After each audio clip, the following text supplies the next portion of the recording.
வணக்கம். இப்போ இந்த தெலுங்கர்கள், தமிழர்கள் அப்படின்ட்டு ஒரு பிரச்சனை ஓடிட்டுருக்கு இல்லையா? இவங்க தெலுங்கர்கள் யார்? அவங்களோட ஆரிஜின் என்ன? அவங்க யார் அப்படிங்கிறத நம்ம பார்ப்போமா? அதுக்கு முன்னாடி இந்த நாயுடு, நாக்கியர் அப்படிலாம் சொல்கிறாங்க இல்லையா? அவங்கள பற்றி பார்ப்போம். அவங்க யார் அப்படின்ட்டு பார்ப்போம். இப்போ நாக்கியர், நாயக்கர், அப்புறம் நாயுடு இவங்கெல்லாம் யார் அப்படின்னாக்கா, பிராமணர்களால் தமிழர்கள் மீது ஏவி விடப்பட்டவர்கள், அதாவது நாய்களாக ஏவி விடப்பட்டவர்கள் தான் இந்த நாயுடுக்கள், நாக்கியர்கள் அப்படிங்கிறது. ஆனால் கேரளாவில் நாயர்கள்னு சொல்லுவாங்க, கொஞ்சம் மரியாதையாக.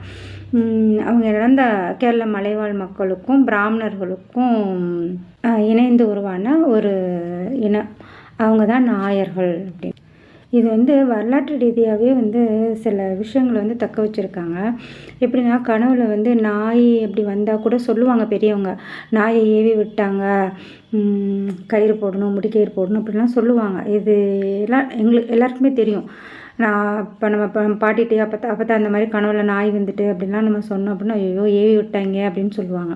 அதாவது தமிழர்கள் மீது நாய்களாக ஏவப்பட்டவர்கள் தான் இந்த நாயுடுகள், நாக்கியர்கள், அப்புறம் நாயர்கள். இவங்கெல்லாம் பாகுபலி படத்தில் கட்டப்பா மாதிரி பிராமணர்களுக்கு இணக்கமானவங்க, அதாவது அவங்களுக்கு அடிமைப்பட்டவங்க அப்படி மாதிரி.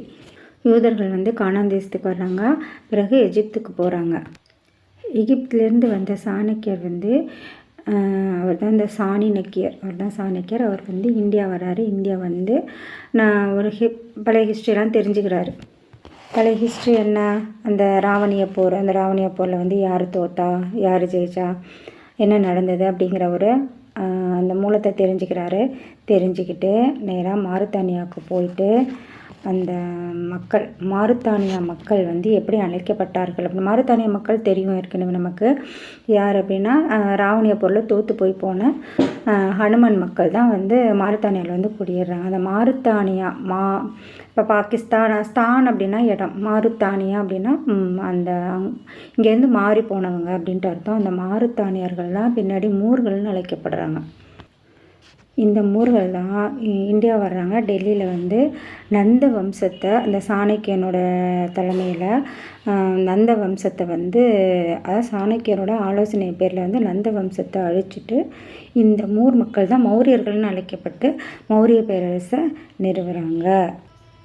இந்த மௌரியர்கள் தான் இப்போது தெலுங்கர்களாக இருக்கிறாங்க.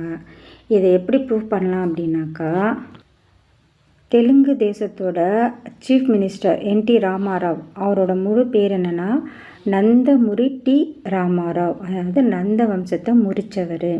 இது ஒரு ப்ரூஃப். தெலுங்கர்கள் அந்த மௌரியர்கள் தான், மூரின மக்கள் தான், ஹனுமானோட மக்கள் தான், ராவணன்கிட்ட தோற்று போய் போன ஹனுமனின் மக்கள், அதாவது பாலைவனத்தில் போய் தஞ்சம் புகுந்த ஹனுமனின் மக்கள் தான் தெலுங்கர்கள்.